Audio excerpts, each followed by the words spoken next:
بعد وعلى آله وأصحابه أجمعين رب اشرح لي صدري ويسر لي أمري واحلل عقدة من لساني يفقهوا قولي শহীদের রক্তে ভেজা ক্যাম্পাস সব দক্ষ দেশপ্রেমিক নাগরিক তৈরির গুরুত্ব নিয়ে ছোটা চলা কাফেলা বাংলাদেশ ইসলামী ছাত্র শিবির সরকারি বিএল কলেজ শাখার উদ্যোগে আয়োজিত নবীন বরণ ও ক্যারিয়ার গাইডলাইন প্রোগ্রামের সম্মানিত অতিথিবৃন্দ উপস্থিত আছেন মানবতার মুক্তির আন্দোলন বাংলাদেশ জামাত ইসলামীর খুলনা মহানগর শাখার সংগ্রামী আমির আমার শ্রদ্ধেয় শিক্ষক অধ্যাপক মাহফুজুর রহমান উপস্থিত রয়েছেন অন্যান্য নেতৃবৃন্দ আপনাদের এই প্রাণের ক্যাম্পাসের সর্বশেষ ছাত্রদের ভোটে নির্বাচিত ভিপি যিনি ছিলেন আমাদের জাকির ভাই এখানে উপস্থিত রয়েছেন অন্যান্য দায়িত্বশীল বৃন্দ সাংবাদিক বন্ধুগণ একান্ত প্রিয় উপস্থিতি আসসালামু আলাইকুম ওয়া রাহমাতুল্লাহি ওয়া বারাকাতুহু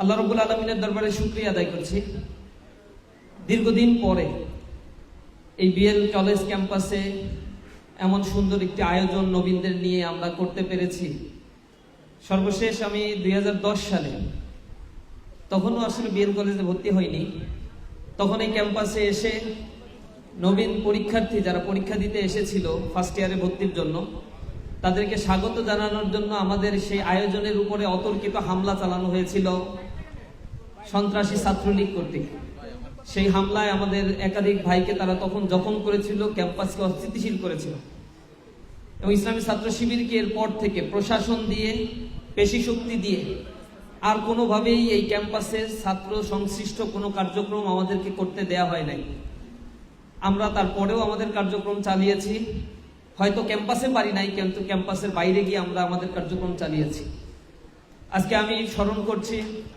এই ক্যাম্পাসেই 1993 সালের 20 সেপ্টেম্বর যিনি বিএল কলেজের ছাত্র সংসদ নির্বাচনের ছাত্রদের ভোটে নির্বাচিত জিএ ছিলেন মুন্সি আব্দুল হালিম ভাইয়ের কথা যাকে অত্যন্ত পৈশাচিকভাবে এই সেন্ট্রাল মসজিদের সামনে জবাই করে হত্যা করা হয়েছিল ছাত্র দলের সন্ত্রাসীদের দ্বারা এই নারকীয় হত্যাকাণ্ড ঘটেছিল আমি শহীদ শেখ রহমত আলী ভাইয়ের কথা স্মরণ করছি এই ক্যাম্পাসেরই ছাত্র যাকে যিনি নির্বাচিত সাহিত্য সম্পাদক ছিলেন ছাত্র সংসদের তাকেও নির্মমভাবে গুলি করে হত্যা করা হয় আমি আল্লাহ রাব্বুল আলামিনের কাছে এ সকল ভাইদের জন্য দোয়া করি আল্লাহ রাব্বুল আলামিন যেন তাদেরকে জান্নাতের উচ্চ মাকাম দান করেন প্রিয় উপস্থিতি বিএল কলেজ আমার ছোটবেলা থেকে এই জমিনে বা এই ভূখণ্ডে বেড়ে ওঠার কারণে ক্যাম্পাসের সাথে আত্মিক সম্পর্কটা অনেক দিনের এবং লাস্ট 8 থেকে 10 বছর ধরে এখানে ঈদের নামাজ পড়ে আমাদের ঈদের কার্যক্রম ঈদের দিনের কার্যক্রম আমরা শুরু করি এই ক্যাম্পাসের যখন ভর্তি হতে এসেছিলাম তখন অ্যাডমিশন টেস্ট হতো তো অ্যাডমিশন টেস্টে সেকেন্ড হয়ে এখানে ইংলিশ সাবজেক্টে ভর্তি হয়েছিলাম কিন্তু দুর্ভাগ্য হলো খুব বেশি ক্লাস করা হয়নি 1-2 দিন পরে যদিও ভর্তি ক্যান্সেল করতে হয়েছে 1 বছর পরে এসে পরের বছরে বিভিন্ন বিশ্ববিদ্যালয়ে চান্স পাওয়ার কারণে এখানে আর পড়ার সেই সৌভাগ্য হয়ে ওঠেনি আপনাদের সেই সৌভাগ্য হয়েছে এজন্য আপনাদেরকে অন্তরের অন্তঃস্থল থেকে কংগ্রাচুলেশন জানাই আমরা আশা করি আপনাদের জীবনের চলার পথ সামনে আরো সুন্দর হোক মসৃণ হবে আমরা আপনাদের সুদীর্ঘ আয়ু কামনা করছি এবং সুন্দর একটি মেধা আল্লাহ রাব্বুল আলামিন যেন আপনাদেরকে দেয় আপনাদের ক্যারিয়ার গঠনের জন্য প্রিয় উপস্থিতি আজকে যারা এখানে এসেছেন নবীন হিসেবে সময়ের ব্যবধানে হয়তো এই জায়গাটা আপনাদেরকে 4 বছর বা 5 বছরের ব্যবধানে ছেড়ে চলে যেতে হবে এই ক্যাম্পাসের গেটের কাছেই লেখা আছে জ্ঞানের সন্ধানে আমরা এসেছি আমরা ফিরে যাব মানবতার সেবায় এবং এই শিক্ষার উদ্দেশ্যটাই হচ্ছে মানবতার সেবার জন্য কিছু মানুষ তৈরি করা যে উদ্দেশ্যের ব্যাপারে বলা হয়েছে মিল্টন বলেছে education is the harmonious development of body mind and soul এই বডি মাইন্ড অ্যান্ড সোলের যে কম্বিনেশন গুলো এই হারমোনিয়াস ডেভেলপমেন্টটা যদি না হয় ultimately this is not called education এডুকেশনের পারপাস কখনোই হওয়া উচিত না to gain a luxurious life to leading a luxurious life আমার জীবনের অনেক প্রপার্টি হবে অনেক টাকা পয়সা হবে এটা কখনো শিক্ষার উদ্দেশ্য হতে পারে না যদি সেটা হয় তাহলে সেই শিক্ষা মানুষকে মানুষ তৈরি করে না হয়তো কিছু মেটেরিয়ালিস্টিক বস্তুতান্ত্রিক কিছু জড় বস্তুতে পরিণত করে যারা উৎপাদনের হাতিয়ার হিসেবে ব্যবহৃত হয়। পশ্চিমা সভ্যতা, যেটা ক্ষয়িষ্ণু সভ্যতা, এই সভ্যতার দিকে তাকিয়ে আপনারা দেখবেন সেখানে অনেক চোখ ধাঁধালো বিল্ডিং রয়েছে। তাদের বিশাল বিশাল এক একটা অট্টালিকা তারা তৈরি করেছে। তাদের চোখ ধাঁধানো এই অট্টালিকার ফাঁদে পড়ে আপনার হয়তো সাময়িক সময়ের জন্য মনে হবে, আমার যদি এই দেশে থাকার সুযোগ থাকতো, এই জীবনটা যদি আমি পেতাম। কিন্তু আশ্চর্যিত হবেন এই জেনে যে ওই এলাকাগুলোতে এখন পর্যন্ত নিউক্লিয়াস ফ্যামিলি এর পরিমাণ বেশি। চিলির দিকে আপনারা তাকিয়ে দেখবেন সেখানে ৭৬.৬% সন্তান জানে না তাদের পিতৃ পরিচয়, তাদের বাবার নাম কি এটা তারা জানে না। আমেরিকার ৪৬% সন্তান জানে না তার বাবার পরিচয়টা কি। Sweden, Spain, Norway, Italy, Scandinavian বা বাল্টিক অঞ্চলের দেশগুলোর সন্তানদের অধিকাংশই জানে না তাদের পিতৃ পরিচয় সম্বন্ধে। এমন সভ্যতা তাদেরকে দেয়া হয়েছে, সভ্যতা তাদের পিতার পরিচয়টা দিতেও তাকে লজ্জাবোধ করে। এবং এটাকে রিফাইনারি করার জন্য তারা সিঙ্গেল মাদার কনসেপ্ট ডেভেলপ করেছে। বলেছে আমি সাহসী মা, আমি তোমার বাবা, আমি তোমার মা। আমি তোমার বাবা, আমি তোমার মা দিয়ে তো একটা সন্তান জন্ম হয় না। একটা সন্তান কোনো না কোনো ভাবে জন্মগ্রহণ করে, তাহলে কিভাবে সে জন্মগ্রহণ করলো? একটা সন্তান জন্মগ্রহণ করার পরেই তার মায়ের চরিত্র সম্বন্ধে যখন সে জানে, ওই সোসাইটি আর কোনোভাবে পিতা মাতার প্রতি তাদের শ্রদ্ধাবোধটা জাগিয়ে তুলতে পারে না। মাকে স্ট্রাগল করে চলতে হয়, এই কারণে তাকে চাকরি করতে হয়, আর সন্তানকে রাখতে হয় child care centre. Child care সেন্টারে ঘন্টার পর ঘন্টা যেখানে সময় দেয়, সেই চাইল্ড কেয়ার সেন্টারের প্রতি সন্তানের দায়বদ্ধতা অনেক বেড়ে যায়। বাবা মা বৃদ্ধ হলে তাকে বৃদ্ধাশ্রমে রেখে আসে, কোনোদিন খোঁজ নেয় না। বাবা মা যখন চাকরিহীন, শরীরে শক্তি ক্ষয়িষ্ণু হয়ে পড়ে, তখন সেই বাবা মা আস্তে আস্তে আটকে ওঠে, তার সন্তানের তার পাশে থাকতে চায়, তার সন্তানের তার সোহবত চায়, কিন্তু তার সন্তানকে সে আর খুঁজে পায় না। তার সন্তান তখন ব্যস্ত হয়ে পড়ে, তার দিকে তাকানোর সময় নেই। এ কারণে ইউরোপ আমেরিকার দেশগুলোতে এখন মেডিটেশন সেন্টার তৈরি হয়েছে। মানুষ ট্রমাটাইজ হয়ে পড়ে, তাদেরকে ট্রমাটাইজ থেকে বিরত রাখার জন্য বিলিয়ন বিলিয়ন ডলারের মেডিটেশন সেন্টার তৈরি হয়েছে। আমি দেখেছি এই উন্নত দেশগুলোতে সুইসাইডাল রেট অনেক বেশি। জার্মানির মতো দেশে, জাপানের মতো দেশে তারা সুইসাইড স্কোয়াড তৈরি করেছে।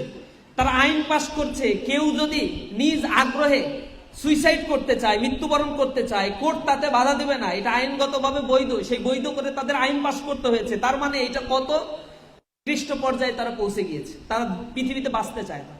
তাহলে তাদের এত সভ্যতা, চোখ ধাঁধানো উৎকর্ষতা সাধিত করেছে, লক্ষ কোটি টাকার বিল্ডিং হাঁকিয়েছে, কিন্তু তাদের কেন পৃথিবীতে থাকতে ইচ্ছা করে না? এই পৃথিবী থেকে কেন তাদেরকে চলে যেতে হয়? কেন চলে যায় তারা? কেন আর একটু সময় অপেক্ষা করতে ইচ্ছা করে না? অথচ আমাদের দেশ, মুসলিম কান্ট্রিগুলোর দিকে আপনি তাকিয়ে দেখবেন, সেই দেশে সুইসাইডাল রেট একেবারে জিরো বা জিরোর কাছাকাছি। এর কারণটা কি? এর মূল কারণটা হচ্ছে আত্মিক প্রশান্তিটা সবার মধ্যে না থাকলে এই বস্তুতান্ত্রিকতা, দান্দিক বস্তুবাদ মানুষকে কখনোই কোনোদিন শান্তি দিতে পারে নাই, কোনোদিন দিতে পারবেও না। এ কারণে ইউরোপ আমেরিকায় এখন সারিবদ্ধ হয়ে ইসলাম ধর্ম গ্রহণ করছে। আগামী 30 বছরের ব্যবধানে পৃথিবীর সবচেয়ে লার্জেস্ট রিলিজিয়ান হবে ইসলাম। মানুষ ইসলামকে আমাদের মতো মুসলমানদের দেখে ইসলাম ধর্ম গ্রহণ করছে এমনটি নয়। তারা আমাদের ধর্মগ্রন্থ পড়ছে এবং ইসলামের ফিলসফিগুলো আইডেন্টিফাই করার জন্য চেষ্টা করছে, বোঝার চেষ্টা করছে। এটা বোঝার পরেই তারা ইসলাম ধর্মে দীক্ষা নেওয়ার জন্য চেষ্টা করছে এবং হচ্ছে, এবং তারা কন্ট্রিবিউশনও রাখছে। আমরা অনুরোধ জানাবো, এই ধর্মটা আমাদেরকে মানবিকতা শিখায়, যেই মানবিকতা আমাদের এডুকেশনে শেখানোর কথা ছিল, কিন্তু এডুকেশন মোরালিটির বাইরে চলে যাওয়ার কারণে এই এডুকেশন দিয়ে আসলে কাঙ্ক্ষিত মানুষ তৈরি হচ্ছে না। একজন ব্যক্তি বলেছে যে এডুকেশন, যদি তুমি তোমার সন্তানকে 3R শিক্ষা দাও, রিডিং, রাইটিং অ্যান্ড অ্যারিথমেটিক, চতুর্থ আর হিসেবে তুমি রিলিজিয়ানকে যদি না রাখো, পঞ্চম আর হিসেবে তুমি যেটা পাবা সেটা হচ্ছে রাস্কালরি। একজন রাস্কেল পাবা, সে আর মানুষ হবে না। জনসংখ্যা এইভাবে বেড়ে চলবে, কিন্তু জনসংখ্যার মধ্যে পাশবিকতা অনেক বেশি থাকবে। ইউরোপ আমেরিকার সভ্যতাতে সন্তানের কাছে বাবা নিরাপদ না, বাবার কাছে তার কন্যা সন্তান নিরাপদ না। ঘরের মধ্যে অজস্র ঘটনাগুলো এরকম ঘটে যাচ্ছে। এরকম নিকৃষ্ট সভ্যতা তারা তৈরি করেছে। আল্লাহ রাব্বুল আলামিন লূত আলাইহিস সালামের জাতিকে যে কারণে ধ্বংস করে দিয়েছিলেন, লূতের জাতিকে ধ্বংস করে দেওয়ার উদ্দেশ্য ছিল তারা পুরুষের সাথে পুরুষের বিবাহ বন্ধনে আবদ্ধ হতো, গেই ম্যারি করত, এরপর লেসবিয়ানিজম করত, ফ্রি সেক্স লিভিং টুগেদার প্রথা চালু ছিল। এ কারণে আল্লাহ রাব্বুল আলামিন তাদেরকে এমন ভাবে শাস্তি দিলেন যে সেইখানে স্থায়ী নিদর্শন হিসেবে আল্লাহ রাব্বুল আলামিন ডেড সি রেখে দিয়েছেন। ডেড সি এখনো পর্যন্ত আছে, গেলে দেখতে পাবেন আপনারা সেই নিদর্শন। কিয়ামত পর্যন্ত মানুষ বয়ে বেড়াবে। কিন্তু মানুষের দুর্ভাগ্য হলো মানুষ কখনোই শিক্ষা গ্রহণ করে না। আমাদেরকে বুঝতে হবে, আমরা যেহেতু লেখাপড়া করেছি, লেখাপড়ার উদ্দেশ্য থেকে যেন আমরা বিরত না থাকি। কিছু কিছু সাবজেক্ট তার লেখাপড়ার শুরুটাই এইভাবে করে যে এখানে ইথিক্সের কোনো জায়গা নাই। মার্কেটিং পড়তে যান, HRM পড়তে যান, ইকোনমিক্স পড়তে যান, সেখানে বলবেন যে না, এখানে প্রফিট ম্যাক্সিমাইজেশন করতে হবে, কস্ট মিনিমাইজেশন করতে হবে। প্রফিট ম্যাক্সিমাইজেশন, কস্ট মিনিমাইজেশন করার ক্ষেত্রে তুমি আনইথিক্যাল যে কোনো ওয়ে অবলম্বন করতে পারো, ডাম্পিং করতে পারো, ফ্রডিং বিজনেস করতে পারো, ইট ডাজেন্ট ম্যাটার। অনলি তোমার পারপাসটাই হচ্ছে তুমি অনেক অনেক টাকা ইনকাম করবে। এই যে ক্যাপিটালিস্ট সোসাইটি বা capitalist economic system, socialist economic system হাজার হাজার বছর ধরে মানবতার সভ্যতার কোনো বিকাশ সাধনে ভূমিকা রাখতে পারে না। এখন তারা নতুন একটা ইকোনমিক ডাইমেনশনের কথা বলছে, যে ডাইমেনশনকে তারা বলছে welfare economic system. Welfare economic সিস্টেমে তারা বলছে যে মানুষের প্রপার্টির কোনো প্রবলেম নাই, প্রবলেম হচ্ছে এই সম্পদ ডিসেন্ট্রালাইজেশন না। সম্পদ ডিসেন্ট্রালাইজেশন না, this is the only one problem. There is no scarcity of resources. But আমাদের টিচাররা, আমাদের পলিসি মেকাররা, অথবা আমাদের রাষ্ট্রযন্ত্র, আমাদের শাসক গোষ্ঠী অথবা রাজনৈতিক ব্যক্তিবর্গ, তারা আমাদেরকে শিখায় we have limited resources but we have unlimited wants. এই আনলিমিটেড ওয়ান্টস গুলোকে লিমিটেড রিসোর্স দিয়ে আমাদেরকে কম্বাইন করতে হবে। সেই জিনিসটা কি? তোমার আছে অল্প টাকা, লোক অনেক বেশি, অল্প অল্প ভাগ বাটোয়ারা করে তোমরা খাও। অথচ এই পৃথিবীতে ফোর্বসের জরিপ বলছে 95% মানুষ এই দেশে, এই পৃথিবীর 95% মানুষ মাত্র 8% সম্পদ ভোগ করতে পারে।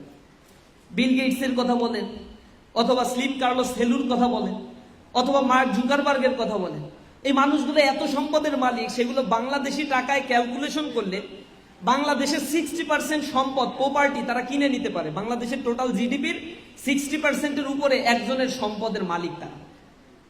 ক্যান ইউ ইমাজিন কত সম্পদের পাহাড় তারা তৈরি করে রাখছে, অথচ তাদের মনের ভিতরে শান্তি নাই। ডোনাল্ড ট্রাম্পের ওয়াইফ টিকছে না, অমুকের ওয়াইফ টিকছে না, তমুকের ওয়াইফ টিকছে না। সম্পদ মানুষকে যদি শান্তি দিতে পারতো, তাহলে এই জায়গায় তাদেরকে এত বেশি ট্রমাটাইজ হয়ে যেতে হতো না। আমি আপনাদের কাছে অনুরোধ জানাবো, শুরুতেই অনার্স ফার্স্ট ইয়ারে এখানে পড়াশোনা করতে আসছি, ইথিক্যাল নর্মস, ভ্যালুস গুলো আমাদেরকে যেন আমরা অ্যাডাপ্ট করতে চলতে পারি। দ্বিতীয়ত আমি আপনাদেরকে বলবো, প্রিয় বন্ধুরা, এই ফার্স্ট ইয়ারে আসার পরে অনেকের ভিতরে এক ধরনের মানসিকতা তৈরি হয়, আমি তো কলেজে পড়ি, ইউনিভার্সিটিতে পড়ে অনেকে, আমি আসলে পরে কি করব, হিজিটেশনের মধ্যে ভুগে মানসিকতা এমন দুর্বল হয়ে পড়ে। ওই আলমাউতু কাবলাল মাউত, মরার আগে মরে, আর মরার আগে মরলে তো তারে আর জাগ্রত করে উঠানোর কেউ নাই। দুর্বল মানুষের জন্য এই পৃথিবী না, এই পৃথিবী শুধুমাত্র যারা সবল, যারা পৃথিবীর চিত্র পরিবর্তন করার শপথ করতে পারে, তাদেরকেই পৃথিবী জয়গান করে। বিএল কলেজ এমন একটা জায়গা, যেই জায়গায় পড়েই এই বাংলাদেশের সব টপ মোস্ট জায়গাগুলোতে মানুষ কোয়ালিফাই করছে, বা বিভিন্ন জায়গায় আছে, আপনারা খুঁজে দেখবেন। শতবর্ষী একটা বিশ্ববিদ্যালয়, যেটা ঢাকা বিশ্ববিদ্যালয়ের চাইতেও পুরাতন একটা ঐতিহ্য বহন করে। আমি যখন জাহাঙ্গীরনগর বিশ্ববিদ্যালয়ে ভর্তির জন্য ভাইবা দিতে গিয়েছিলাম, ঢাকা বিশ্ববিদ্যালয়ে ভর্তির জন্য ভাইবা দিতে গিয়েছিলাম, তো টিচাররা আমাকে জিজ্ঞাসা করলো, আমি বিএল কলেজে ভর্তি আছি, পরে হচ্ছে খুলনা ইউনিভার্সিটিতে হলো, তখন জাস্ট হয়েছে এতটুকু। পরে আমি গেলাম সেখানে, স্যারদের সাথে কথা বলছি, বলে যে তুমি কি অবস্থা, আর কোথায় কোথায় হয়েছে? তখন বলছি খুলনা বিশ্ববিদ্যালয়। তো খুলনা বিশ্ববিদ্যালয় চিনে না, বলে বিএল কলেজ। আমি বলছি না স্যার, এটা খুলনা বিশ্ববিদ্যালয়, গল্লামারির ওপারে একটা জায়গা আছে। বলছে না, এটা এরকম হয়েছে নাকি বিএল কলেজ। মানে তারা সবাই বিএল কলেজে চিনে, সব টিচাররা, ওল্ডেস্ট অনেক টিচার, অনেক বড় বড় প্রফেসর বিদেশে লেখাপড়া করছে, বিএল কলেজকে চিনে। কারণ এটা একটা ঐতিহ্য বহন করে, এর একটা লিগ্যাসি আছে। বাংলাদেশে তখন একটাও বিশ্ববিদ্যালয় ছিল না, তখনও বিএল কলেজ ছিল। বাংলাদেশে এখন হাজার হাজার, মানে শত শত বিশ্ববিদ্যালয়, এরপরেও বিএল কলেজের অস্তিত্ব আছে, স্বমহিমায় উদ্ভাসিত। 20-25 হাজার স্টুডেন্ট নিয়ে এখনো সগৌরবে তারা দাঁড়িয়ে আছে। এর ঐতিহ্য হারিয়েছে, শিক্ষা কাঠামো হারিয়েছে। এর মূল দায় দায়িত্ব অবশ্যই গভর্নমেন্টের রয়েছে, ন্যাশনাল ইউনিভার্সিটির আন্ডারে দেওয়া হয়েছে, তাদের অবশ্যই দায় দায়িত্ব রয়েছে। এখানে পর্যাপ্ত ইনভেস্টমেন্ট করা হচ্ছে না, ছাত্রদেরকে কাউন্সিলিং করা হচ্ছে না, নারিশ করা হচ্ছে না, যার ফলশ্রুতিতে এতগুলো মেধা ইউটিলাইজেশন করতে পারছে না, আলটিমেটলি এই দেশের সম্পদ হিসেবে তারা গড়ে উঠতে পারছে না। আমি অনুরোধ জানাবো, হীনমন্যতা ঝেড়ে ফেলেন। 35 BCS এ বিএল কলেজ থেকে একটা বিগেস্ট পোর্শন কিন্তু BCS এ কোয়ালিফাই করেছে, এরপর থেকে গ্রাজুয়ালি কমেছে। 35 BCS এ 60% BCS ক্যাডার হয়েছিল মানে কলেজের স্টুডেন্টরা, ন্যাশনাল বিশ্ববিদ্যালয়ের অধীনে